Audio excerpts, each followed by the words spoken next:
प्यारे हुजूर, गैरहमदियों से बातें होती हैं ना, तो चौधरी ज़फ़रुल्लाह साहब आजकल उनका बड़ा जिक्र आ रहा है अखबार पे, अल्लाह ताला उनको सेहत आजिला अता फरमाए। तो उनका भी जिक्र होता है, तो उनके बारे में बड़ी अजीब व गरीब किस्म की बातें करते हैं ये लोग जो हैं। तो मैं चाह रहा था कि इस वक्त मुझे वो याद आ रहे थे, मैं उनके लिए दुआ भी कर रहा था। तो मैं चाह रहा था कि मसलन वो यही कहते हैं कश्मीर का मसला जो है वो इन्हीं की वजह से जो है ना वो उलझा सियासी किस्म की, और फिर गुरदासपुर का ज़िला जो था वो भी अहमदियों की वजह से।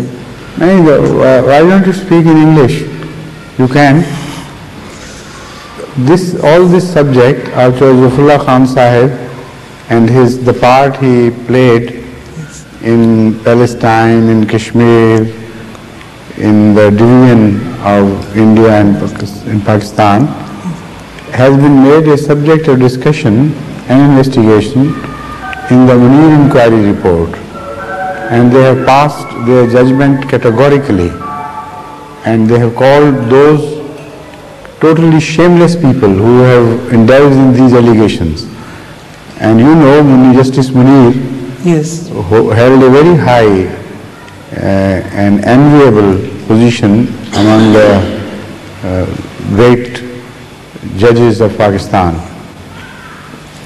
And similarly, Justice Kiani was with him in this report, and it was a joint report. He also holds a very high position in the judiciary. So this should be referred to those people. Tell them that why don't you read your own reports? But I haven't found that Munir Inquiry report. I haven't got it. You haven't, but you can tell them.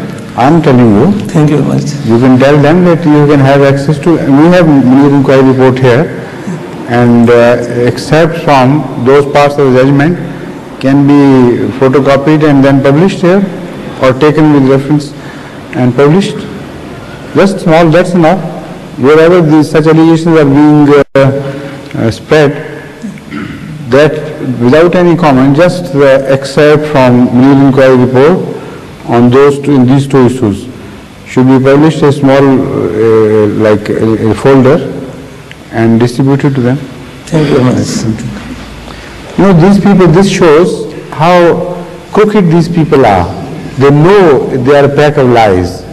They know the first time they were, in the beginning, when they first invented these lies, maybe you could give them a benefit of doubt somehow. Yes. Although there was not much room for that, even at that time. But after all this inquiry was held, after the Court of Inquiry has positively condemned this attitude and exonerated Zafarullah Khan Sahib with extreme praise and very high tributes to him. After that, when they repeat it, it shows their mentality, that totally faithless people, liars, they know what they are doing and how they are deceiving the common Muslims. हुजूर वो कहने लगे कि कायद आज़म मोहम्मद अली जिन्ना रहमतुल्लाह उनको ये अंग्रेज़ों की वजह से उन्होंने उन पे दबाव था, इसलिए उन्होंने All that has been discussed. Everything is discussed. और मैंने फिर उन्हें यही कहा, मैंने कहा एक ही तो अंग्रेज़ों का दबाव उन्होंने मंजूर ही नहीं किया, but please leave it now. Thank you very much. Small things. Any other question, please? Yes.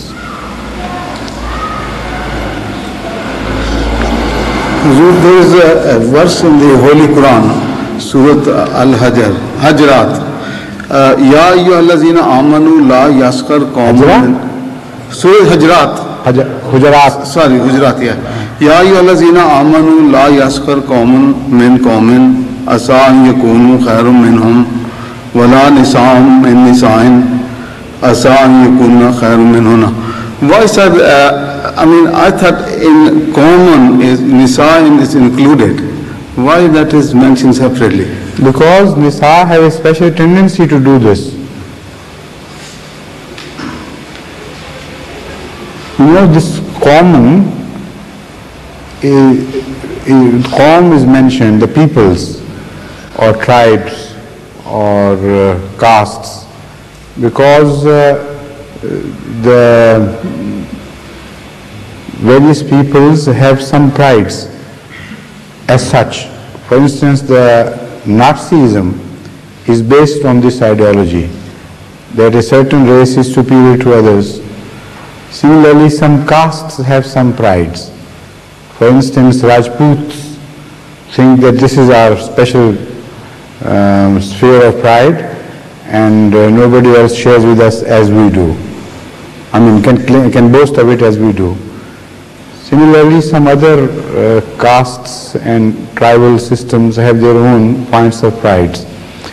Now, as long as those prides are held to themselves and they help them guard certain good values, there is no harm. But when they come to clash with others and deride others and say that you are deprived of such values and only we are the holders of such values, in that case it becomes a pride which Allah does not like. Allah hates His people, His servants, to be arrogant. This becomes arrogance. So they are forbidden because this is generally found happening among the people and nations. And as I have pointed out, the Nazi case, sometimes it becomes a source of danger for the whole mankind. Supremacy of certain race, this concept, as it happened earlier, again it can happen again, that such a concept is followed by certain people, and then they play havoc with the peace of the whole world, and such a thing is already in the offing now. And this concept is the supremacy of the Jewish race. And they have been working quietly and perseverantly to have control of the rest of the world on the premise that Jewish people are the best people, best provided by Allah, best gifted by Allah, and it is for them to rule the entire world. So a sort of Nazism is even longer rooted in the case of Jews. Not all Jews, but those who are called Zionists. Yes. So this again is becoming a source of danger. Now this is understandable. Now you want to know, when ladies also come into this, they are a part of the people, why should their name be taken differently, separately? But now when I have explained, the ladies don't come in the picture at all, because it's a different issue. Their male or female issues are not involved. I mean, when you speak of racialism and racial superiorities, there is nothing of the character of ladies involved in it. It is a special different trait which is mentioned in the Holy Quran, which has nothing to do with the racial superiorities. When the ladies take pride, it is their individual tendency, which is not found generally in men, or at least is not as pronounced in men as in ladies. Ladies, as individuals, have a tendency to deride other ladies, to mock other ladies, and to giggle at other ladies. They find even sometimes they giggle at such mean and small things as a shabby dress, or a habit out of fashion, or way of speaking, all these small things. So because this trait is found individually more among the ladies than men, sometimes men also indulge in this. I mean, there are no exceptions, but generally speaking, ladies suffer much more from this ill and vice than men do. So particularly it has been pointed to them that don't do it. And again, it is not a small affair, because in a large number of cases, many wedding has been destroyed, many peaceful atmosphere of a house has been shattered because of this habit. Such ladies, when they become mothers-in-laws, they become instrumental in severing the ties between her own son and her own daughter-in-law, and they play havoc with the peace of the